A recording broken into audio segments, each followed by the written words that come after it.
kulanti wacan akhyaaray kusoo dhawaada wararkii ugu dambeeyay muuqaalkeena waxaynu ku eegi doonaa waxyaabaha ay wargeysyada caalamka ay ka qoreen saxada kubadda cagta. muuqaalkeena intina bilaabin saaxiibayaal like saara sina share gareeysa asxaab badan oo gaadho hadday tahay markii ugu horeysa soo booqatana fadlan rukmo oo kambalelkana fursad la socoto wararkii ugu dambeeyay dhaqaaqa suuqa kaliibsiga iyo waxyaabaha ku cusub kooxdaada. maanta kuna weyn baa jiray Manchester Derby maxaa ka dhacay iska ka yeelate sida doontid ugu galgalo ayaa ka dhacday garoonkaasi Etihad. waxaad moodaa kulamadii ugu dambeeyay in Manchester City ay ka awood badan tahay oo kulan kasta oo Manchester Derby lagu taagsanayo Man United. maxaa ka dhacay garoonka runtii kubadda inta badan waa la maamulay xagga kala gaba kubadda haday noqoto dhan kasta ay noqoto runtii garoonka in gool haya kooxaas Manchester City Anderson kubadba ma ciyaarinba maxaa ciyaaraa cid kubad gaarsiisa waa la waayay inkastoo daafaca City uu daciifayo xidigi waaweyn dhaawac ka maqnaayn haddana ayaa ka faa'iideysanaya kubaddii dhexda way soo dhaaf weyday haafkii hore wale 10 iyo ka badan waa lagaga badin laayay nasiibka uu xidhiyay kubadda fara badan Manchester City waa iska cuntay wale kulameyna daawan bahadil dhulka lagu jiijiiday Manchester United. Man United maxaa ka qaldan Ten Hag waxa uu la kulmay kulankiisii ugu xumaa ee guuldarada ugu xumayd ay soo gaadhay. Cristiano Ronaldo kursiga keedka lagama soo kicin isagoo madax haysta ayuu garoonka ka baxay. keedka United maxaa fadhiyay 10 bilood oo champion ah xidiga haysta ayaa wada fadhiyay iyo waliba 70 milyan hiba Cristiano ag fadhiyay. Ten Hag waxay ka qaldan kulankaas meeruha kubadda joojinaya waxa cadaatay in United khadkeeda dhexe iyo weerarkeedu aanay waxba hayn fashil mid inaanay hayn ba cadaatay daafac iyo radiyaan ma ahane kubadda khadka dhexe iyo weerar bay ka dhamatay weerar kubad ku laadiya xaqeen ku aragnay khadkiisa dhexe runtii Ten Hag cashar lama ilaabaanay ku noqon doonta inuu qaladkiisa waxyaabo badan u soo saxo kulanka wale waxba ka dhacay garoonka Etihad. haafkii hore sidii caadi ahayd haafkii horeba taageerayaashu waa dareereen in meesha rajo ka soo socon ay arkeen haafkii horeba garoonka waa isaga baxeen sidii kulankii Liverpool haafkii kulanka Afriya maraya ay iska baxeen garoonkaasi Etihad. meesha maxaa u yaala waxa isku soo haray ciyaartoyda Man United iyo Trabzonki Man City ayba meesha isku soo haray way iska baxeen garoonka gabi ahaanba. Manchester City siday u bilaabatay horyaalka kulmo yar oo Liverpool ma ahane way wacdarinaysaa sanadkani 3 jeer ay min 4 dhiibtay halka 2 jeer min 6 gool ay ku badisay. Bournemouth ay 4 dhiibtay Sevilla oo championka 4 dhiibtay Nottingham Forest 6 bay ku dhafatay Crystal Palace 4 bay ku dhafatay Manchester United 6 lama sheegi karo 6 iyo haafka markii dambe xidiga yaru Guardiola soo saaray xidigiisa waaweyn oo nastay ma ahane runtii kulanka intii hore wax cadaatay in United aanay waxba hayn way goolkiina gaadhaw ku adka sidee gool oo ku imanaya Haaland muxuu maraya durtaba 3 hadrig buu maraya isagoo sanadkiisa maxaa sanad koobaad 8 kulan buu ciyaaray durtaba waxa uu barbaray Cristiano Ronaldo hadrigadu ka dhaliyay 3 hadrig buu Ronaldo haysta Haaland isagoo kulamada ciyaaray 3 hadrig ayuu maraya dhaxalkii Aguero lagu socdaa nimaasta ciyaarun baa jibin kara dhaxalkii Aguero 12 hadrig haysta ayuu ku socdaa waxa uu doonayaa inuu jabiyo rekoorka sanadkan gudihiiba rekoorkii Cristiano inta sano soo ciyaaray ayaa la jibiyay. maxaad u malay Aguero sanadka uu jibin kara goolkii saddexaad markuu dhaliyay aabihiiba joogay oo la dabaaldegay inuu arko wiilkiisa oo saxada ku wacdareynaya oo kooxdii uu soo matri jiray caawinaya aad ayuu uga farxay isagoo dabaaldegaya ayaa la arkay. runtii United wax weyn baa ka qaldan waxa ka qaldanimo yara kulankii ay Liverpool ka badisay moodina soo ranaatay xaalkiina aanu sidiis ka badin bayno cadaatay wale waji gabax arinkaasi lama ilaabaan bi ku noqonaysa Ten Hag.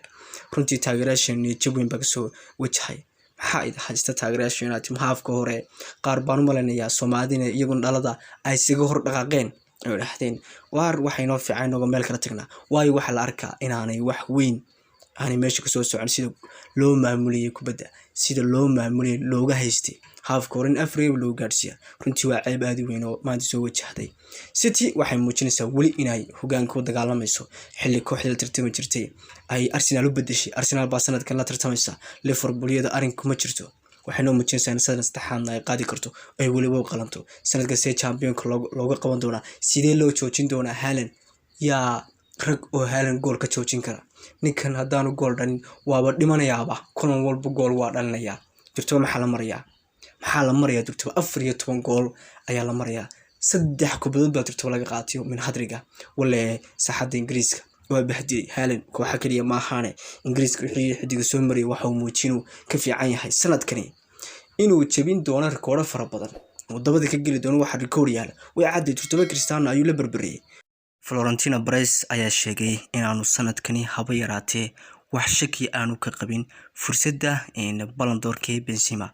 waxa uu taagan yahay tababarahani sanadkani wax shaki kama qabo in Ballon d'Or-ka uu ku guuleysan doono Benzema. waxa uu leeyahay lagama shaki karo ninka uu cadcadi waa Benzema, waxaanu sugnaaba Wayne Benzema farta laga saaro abaalmarinta caanka ee Ballon d'Or.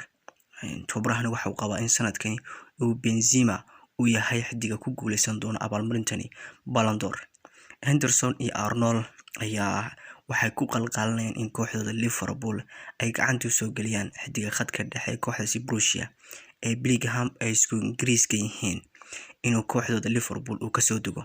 inkastoo ay sheegayaan warar soo baxaya in Liverpool ay doonayso inay 130 milyan ay ku xidhay heshiiska laacibkan kooxda Borussia ay farta ka saari doonto oo ay dul dhigi doonto. haddana waxaa jira kooxa lala xiriirinayo kale oo iyaguna tartan kula jira kooxda Liverpool si Real Madrid oo aad loola xiriirinayo Chelsea Manchester City Manchester United kooxaas dhan isku haya. markaasi Arnold iyo waliba Henderson kabtanka kooxdaasi Liverpool waxay ka caawinayaan in dhanka kooxda Liverpool soo maro. waxay leeyihiin Bellingham waxaan doonayaa inaan ku aragno Liverpool oo nagala mid noqoto.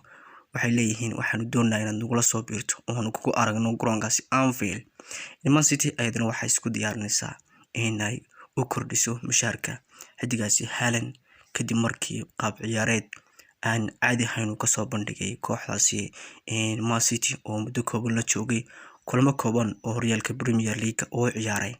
ma malin kartid 11 gool ayuu marayaa 7 kulan oo ciyaaray. runtii kulamada iyo goolasho dhali iskuma dhawa Premier League isagoo waliba horyaalka Bundesliga ka yimaadii ay waxaas oo goola Premier League ka dhalinaya. qaab ciyaareedkiisa Man City aad ayuu la dhacsantahay. waxay rabtaa inay mushaarka ay u kordhiso laacibkani. Gabriel Jesus ayaa waxa uu noqday Braziliankii ugu horeeyay ee kulanka London Derby gool ka dhalinaya tan iyo 2017. wakaasi Gabriel Jesus isaguna kooxda Arsenal runtii waa ku cadreynaya goolkii labaad uu dhaliyay kulankii shalay ee London Derby ee Arsenal iyo Tottenham. Gabriel Jesus waxa uu ku noqday xidigii ugu horeeyay ee London Derby gool ka dhalinaya tan iyo 2017. kulamo waaweyn ayaanu sugayaa toddobaadkani horyaalada ee Championka. kulamo waaweyn ayaanu daawan doonaa sida kulamada Inter, Barcelona, Ajax iyo Napoli. sidoo kale waxaan daawan doonaa kulanka adiga u dhaxeeya Chelsea iyo waliba AC Milan, Sevilla iyo Borussia. kulamadaas adag ee toddobaadkan jira. sidoo kale kulamada yar ee kooxaha waaweyn ay leeyihiin. sidoo kale kulamada toddobaadkan la ciyaaro ayaa toddobaadka dambana kooxahaasi wada ciyaaray ayaa isku noqon doona wareegga saddexaad ee guruubyada Championka. inta badan kooxaha wada ciyaara ayuunbaa marka labaadna isku noqda. Inter iyo Barcelona, Ajax iyo Napoli, Sevilla, Borussia, Chelsea, AC Milan. kulamadani adag ayuunbayna toddobaadka dambe ee Championka daawan doonaa. runtii kulamo adag ayaa jira sida imika gruupka Barcelona iyo Inter tii badisa rajadeedu aad ayuu fiicnaan doontaa waayo waxa muuqata in baariyada gruupka ay shaqaystay oo kooxii waaweynaaba ay dardartay oo kooxa yar ay harsan yihiin. haddii kooxda yar ay la ciyaari doonto ay labada kulanba ay ka badiso iyadu saas ay gruubyada kaga baxday. laakiin halkay shaki ka taagan yihiin waa Barcelona iyo Inter yaa badin doona yaa xaqiijsan doona in iyaguna ay ka bixi doonaan. haddii labadani kulan ay isku noqon doonaan bay kala bixi waayaan xalku waa adkaan doonaa. Bayern ayaa kala saari doonta amba kooxda yar tay ku dhigto ayuunbaa soo hari doonta. sidoo kale gruupka ay ku wada jiraan Ajax iyo Liverpool iyo Napoli. runtoodii gruupkaas inuu adeeg Napoli waa shaqaysatay. haddii Ajax ay kulankan ay ka badiso runtii way cadaan doontaa iyaduna gruupka ka soo bixi doonto.